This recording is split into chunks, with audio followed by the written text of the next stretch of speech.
Now that the Mini 3 has been released, is the Mini 2 still worth it? Or which one of these drones should you buy if you're looking to buy a new drone? Hey, my name's Jake and I create content here to help solo creators on the go. So I test and review lots of drones, cameras, lenses, filmmaking equipment here in Alaska, and I give you tips and tutorials on how to use them. So if that's something that interests you, consider subscribing.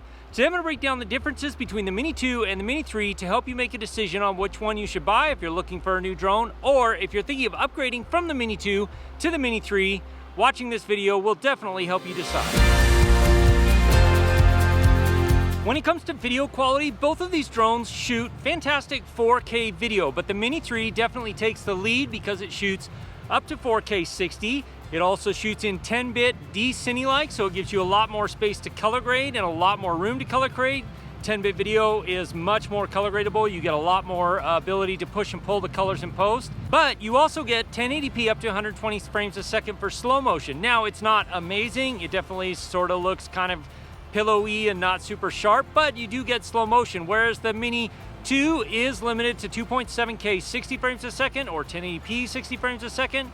The Mini 3, you can get a full-on 120 frames a second slow motion. And of course, another big upgrade that the Mini 3 makes is if you produce content for Reels, TikTok, YouTube Shorts, anything in vertical video format, this actually has full, true vertical video by flipping the gimbal 90 degrees or the camera 90 degrees on the gimbal, so you get true vertical video, full-on quality, whereas with the Mini 2, you end up having to crop in and just sort of reframe things in post, which is not terrible because, let's face it, most vertical video is like 1080p at the most. Most of it's actually 720. But being that you get the full quality 4K image out of this for vertical video, it definitely ends up giving you sharper vertical video in the long run. Another big difference between these two drones is the sensor size. The Mini 2 has a 1/2.3 inch sensor, and the Mini 3 has a 1/1.3 inch sensor. That means that the Mini 3 has a much larger sensor and it performs much better in low light situations. So if you film a lot in low light situations, the Mini 3 is going to be a massive step up over the Mini 2. Not to say that the Mini 2 does terribly, it's just you're much more limited in how low a light you can shoot. And really, like shortly after sunset, it starts to fall apart. Pretty much anything over ISO 400 you really can't use. Whereas this, up to ISO 800 is certainly usable. ISO 1600, it starts to fall apart a little bit, but you can also adjust that a little bit with some noise reduction. But another big difference in low light video and photo is that the Mini 3 has a aperture of 1.7, whereas this has an aperture of 2.4, I believe. What that means is the Mini 3 is letting in a lot more light in low light situations than the Mini 2 is. So the Mini 3 is by far the winner in low light, but that's really only if you film a lot, like after sunset or in low light situations at night. And one more area in the image department or in the filming department that the Mini 3 sets itself apart in is you can do hyperlapses with the Mini 3, whereas you cannot do hyperlapses with the Mini 2. Also in the video modes, a big difference between these two drones, which also ties into their speed, is that the Mini 3 can up-tilt the gimbal up to 60 degrees. The Mini 2 cannot up-tilt the gimbal, especially if you're flying in sport mode. It will constantly be dropping the gimbal down.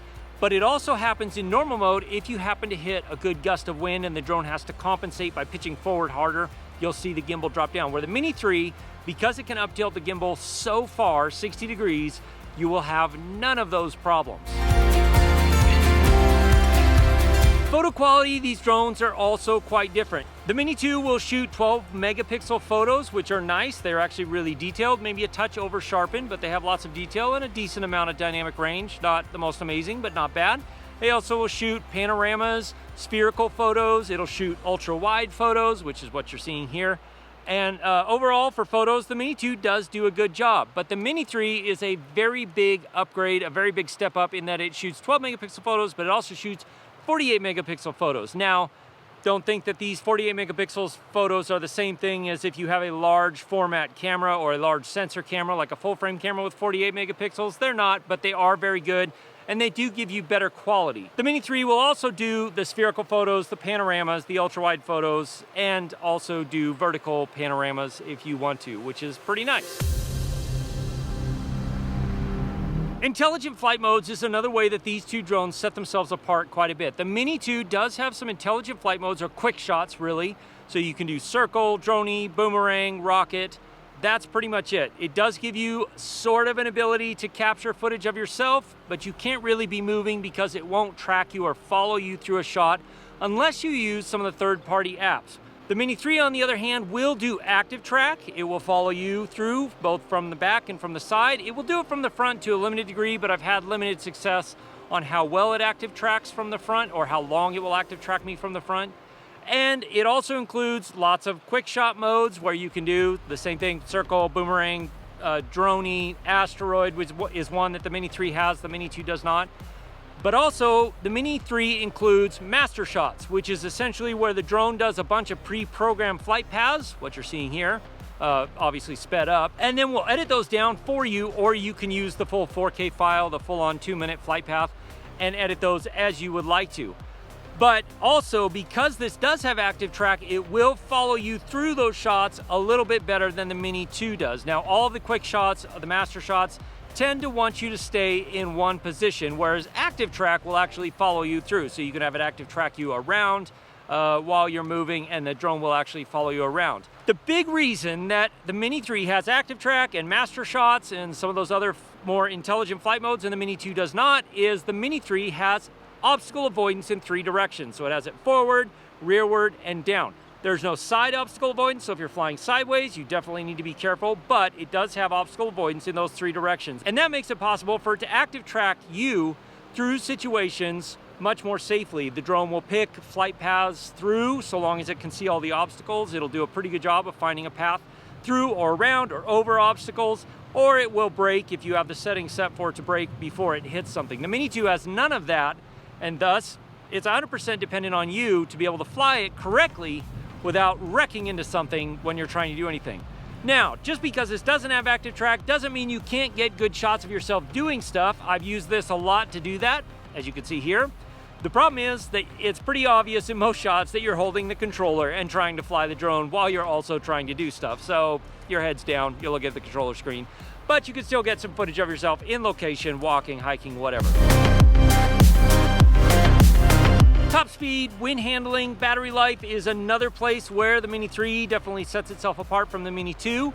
For the Mini 2, you will get, DJI says 31 minutes of flight time. I find more 26 minutes, 27 minutes, depending on how you're flying or what you're flying in, the conditions you're flying in, is about accurate. Now, that being said, that's plenty of time to capture a lot of good footage, and if you have the Fly More kit with 3 batteries, that gives you almost an hour and a half of flight time, which is plenty. Where the Mini 3 comes with the standard battery that keeps it under 249 grams, also will give you 31 minutes of flight time. Same thing, about 26, 27 minutes, and also dependent on the conditions you fly in. Where they do differ is if you get the larger or extended flight time batteries. They're not available everywhere, but if you can get them, then that will give you up to 47 minutes, DJI says.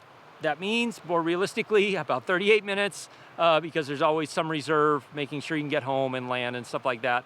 The top speed for the Mini 2 that I've been able to get is about 32 to 35-ish miles an hour, but that's highly dependent on the wind and the conditions that I'm flying in. And it will ascend and descend up to about 12, maybe 13 miles an hour, depending again on conditions. Where the Mini 3 will hit 36 miles or a little above 36 miles an hour pretty consistently and fly consistently that way, even in fairly windy conditions. But it also ascends and descends a little bit faster at about 13 and a half miles an hour. And so this is just a little faster and a little sportier. And because of that, the Mini 3 also will handle slightly higher winds than the Mini 2. So if you're in more windy conditions or areas where you're going to be fighting the weather, the wind a little bit more, then the Mini 3 is definitely the better drone for you. Another thing to consider is the size. While both of these drones do fall under the 249 gram limit that most regulation bodies have in the world on drones and whether or not you have to register them, etc. If you're not doing commercial stuff, at least here in the US, if you're doing anything commercial, you still have to register the drone. But because they both fall under 249 grams, it does make it a little easier to travel with and a little easier to work with regulations in most countries. However, the Mini 3 is definitely a little bit larger than the Mini 2 when it's unfolded, and it's a tiny bit larger even when it's folded up. Also, the batteries on the Mini 3 are larger, and so they take up more space. Whether or not they're the 249 gram batteries or the larger batteries, the extended flight time batteries, they do just take up more space. Now, the positive is that both these drones can be recharged via USB-C, either in the battery holder that comes with the Fly More kits, or just directly through the drone. One more thing that does have to do with the batteries and the power is the way you turn them on. On the Mini 2, it's underneath here, so it's a little weird. You turn it on, press, double press, hold the second press. Whereas the Mini 3, it's on top. It's just much easier. And because the Mini 3 has a rear-mounted battery that slides in, there's no door, it just slides in. Whereas the Mini 2, you have this little gate flap cover that you've got to lift up and pull the battery in and out with. And of course, one of the big considerations is price. The Mini 2 starts at $450, right about, and the Mini 3 starts at $670. That might vary a little bit depending on sales and stuff like that, but the Mini 3, definitely more expensive. I think you get what you pay for, but it is more expensive, whereas the Mini 2 is still one of the best deals for the performance you get out of this little tiny drone if you want to stay with the really small drone factor. But that pricing for the DJI Mini 3 does not include the remote. So that's assuming you already have this standard DJI remote, which does come with the Mini 2. So if you want to get this, I believe it's right around $700 to get the standard remote with the Mini 3. Now, if you want to buy the Mini 3 with this smart remote, the little RC, DJI RC, which is fantastic and I absolutely love it, this puts the price of the Mini 3 up to $900 or a little over $900. And then if you have the Fly More kit on top of that, you're pushing $1,250-ish, $1,100 something dollars, which is getting pretty expensive for a little drone. Whereas with the Mini 2, you're still down around $700, I believe, or $600 something dollars for the Mini 2 plus the Fly More kit. Both of these drones are fantastic drones that can be used to get great video, great photos wherever you are traveling, doing whatever you do. But I still think the Mini 2 is probably the best beginner drone on the market just because of the price. You're not putting that much money up into the air and at risk, and it's much cheaper to repair than the Mini 3. However, if you know that you want to use a drone for business, if you know you want higher quality video or photo, or you want to work with stuff in sunset or after sunset, you want better low light footage, or if you do things like outdoor stuff where you know you're going to want to track yourself, mountain biking or kayaking or walking up into the mountains, then the Mini 3 obviously is the better choice for that. Regardless of what drone you buy, you're going to want to watch this video here to see the 7 moves that every drone pilot should know to get great footage. I'll see you over in that video. Cheers.